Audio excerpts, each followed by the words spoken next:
Okay, this next technique is called frictioning. So frictioning can be confusing because frictioning we're applying on scar tissue and adhesions. So this could be post-surgery, post-injury, post-trauma. Somebody has developed scar tissue and adhesions in their muscles. Now, one thing that we always, like a lot of students get confused on is, okay, how am I supposed to tell the difference of when am I supposed to do a friction technique versus a trigger point technique?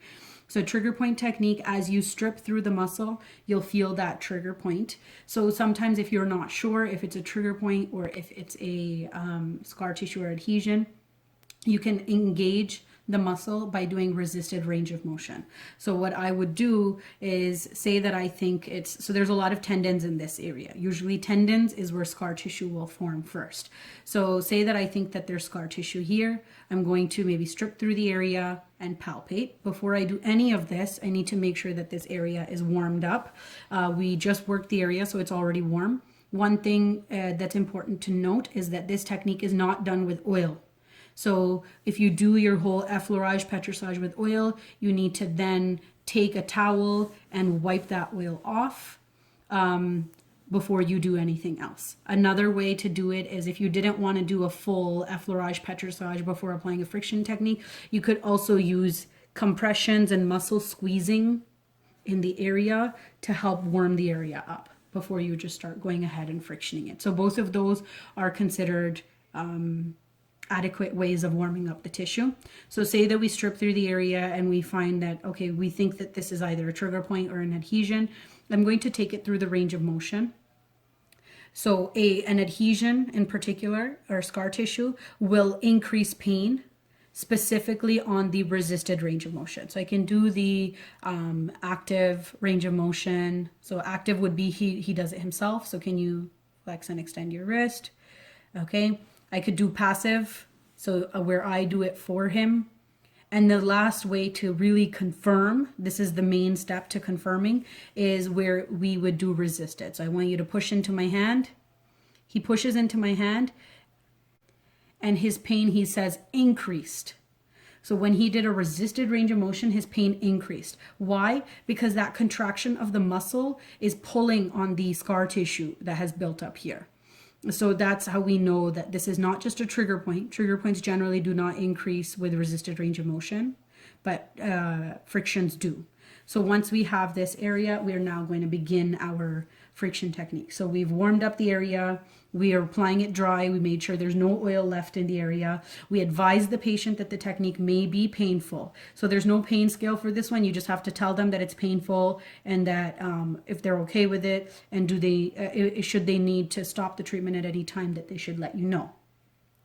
Again, we're not applying a gliding movement, so your hand should not be moving. So it's you pick one spot and you stay there. You're going to start off with a little bit of a lighter pressure and then go into a heavier pressure.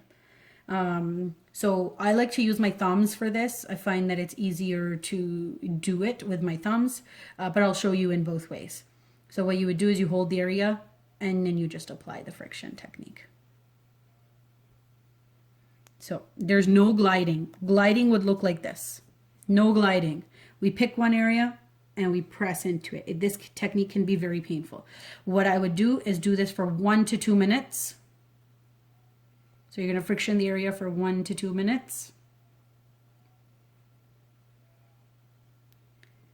And then you release it. And you're going to, again, flush the area just like you would with trigger points. Flush the area, perform a passive stretch. So a full passive stretch would be me extending the elbow as well. So I perform a full passive stretch. And what happens with frictioning is it'll engage the inflammatory response. So because of that, we need to put ice. In trigger points, we put heat. In frictions, we put ice. So I would place ice on this area. And I would look for my responses that we mentioned in class today called CBAN. So I would ask my patient, does it feel cold? He says yes. Does it feel like it's burning? He says yes. Does it feel like it's aching? He says yes. And the last step you're looking for is it numb? And then he says, yeah, it's numb now. This could take 2 minutes. This could take 5 minutes. This could take 10 minutes. That's when you know once it's numb is when you need to take the ice off. You remove the ice, and you could repeat this technique. And frictions are actually interesting. You could do a friction technique in one area for up to 20 minutes. So that's why you need that ice in between to make sure there's not a lot of inflammation in the area that starts to build up. And the other way that I just wanted to show you is with the reinforced fingers. So the reinforced fingers is where you apply my index finger, and I would put my middle finger on top, and I could do the friction technique like that. No gliding. I'm in one area and I'm just frictioning that one area. 1 to 2 minutes. Frictioning actually really cool because you can feel the scar tissue breaking down right underneath your foot, your finger. And that's it for frictioning.